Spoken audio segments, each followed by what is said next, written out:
wavelengths, but nobody really connected this with whether it was visible sun or ultraviolet radiation as we know today.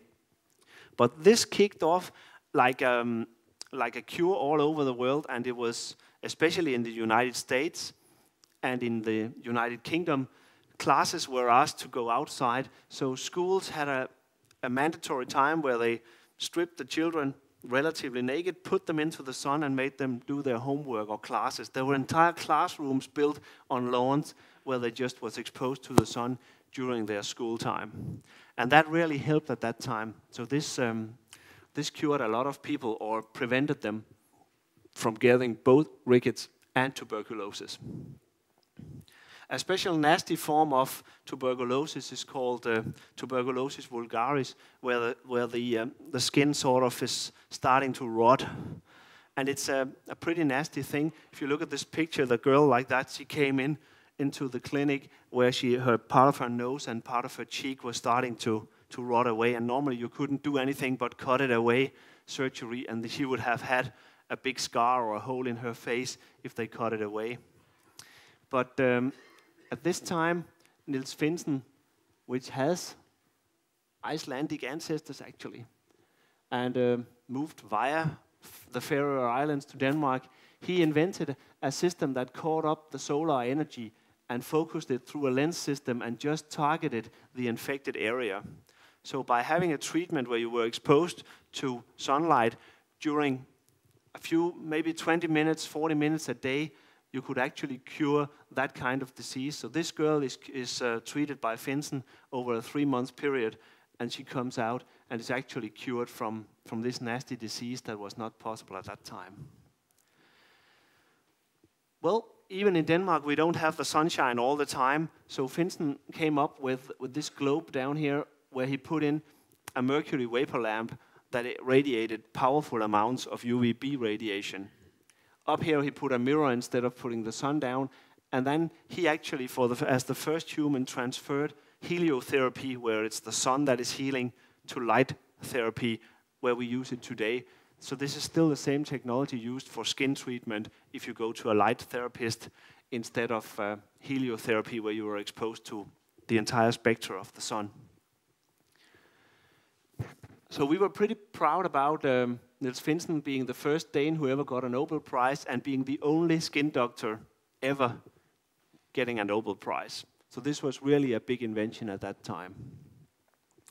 This leads us on to the end of World War I, where a lot of people, or a lot of soldiers, died from the wounds, because if you got a bullet through your shoulder, you may not die from that, but a lot of people, actually 2/3 of all the soldiers, died from infections due to infective wounds they had, and not from direct gunshots or hits from grenades or anything.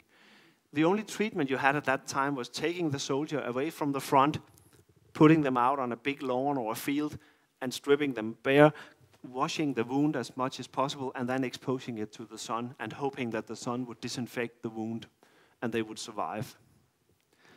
Another challenge they faced at that was what they call trench feet. If you're running around in a trench for a long time, you get wet socks, and the skin on the toes start to become wet all the time and start to rot.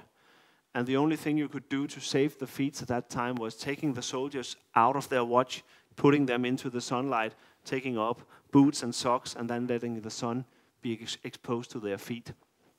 And that was actually also a trouble in the beginning of the Second World War. So we're getting pretty close to our times right now. And we had a big challenge in exposing all these people, taking them off the rest, and getting sunlight on the feet of the soldiers. But then, in 1946, penicillin was invented, and all research in light therapy sort of died.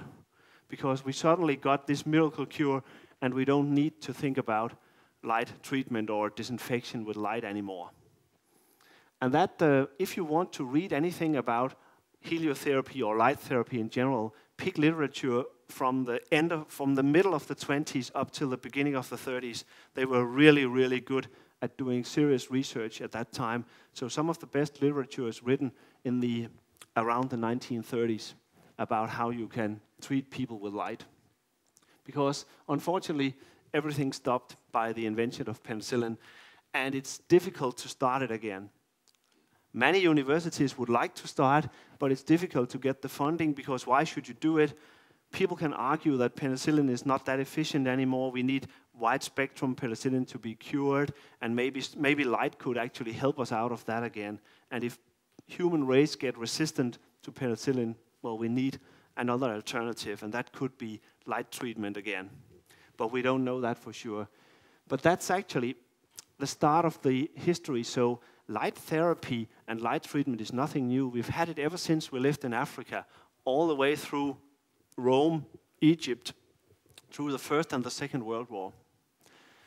Actually, when I think about it, my father lost his first wife to tuberculosis, so it's not really something that happened 1,000 years ago and to our ancestors. This is pretty close to our daily work, or daily day, and that could have been cured maybe with the right light treatment.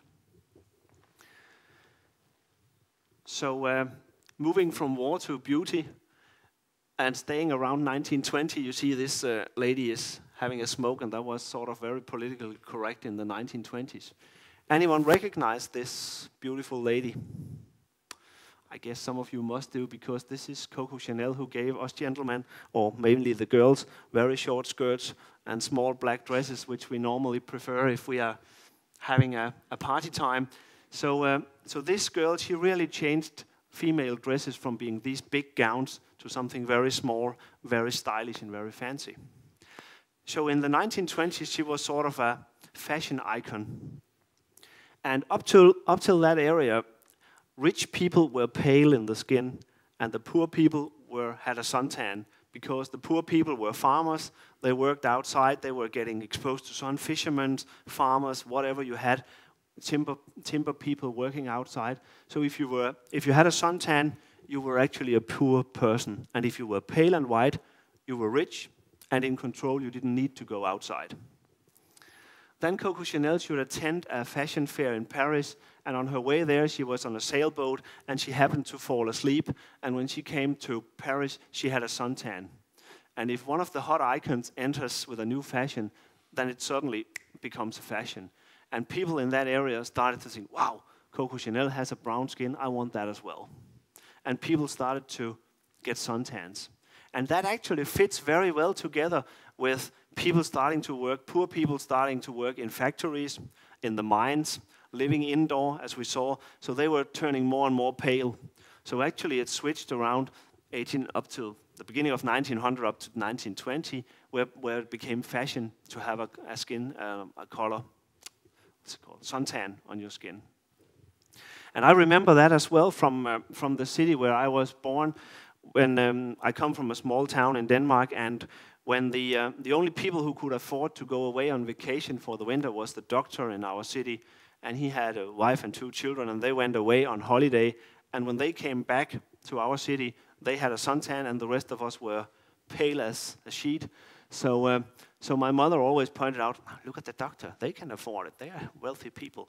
So it actually worked in the 60s as well, that you signaled that you were in control, you were rich, and you had control over yourself if you had a healthy skin, suntan. So you could say that suntan signalizes that you are rich, but too much suntan might not exactly send that message. And at that time, people just started to take sun in enormous amounts. And that, of course, started to ruin their skin and to create skin cancer. So we had really a serious trouble in these periods up, because nobody knew at that time that skin cancer was related to the UVB contest of the sun. At the same time, solarium started to get popular around the world. And in 1973, there were 23,000 Solarium centers in the United States, and nobody had any restrictions on how much UV radiation they were allowed to transmit. Only in 1983, FDA, the Federal Bureau of something that put up the health value in the United States, they started to set up values for how much UVB radiation you were allowed to be exposed to. So that actually started this fright campaign that some of us are still in right now, where people put on sunblocker or sun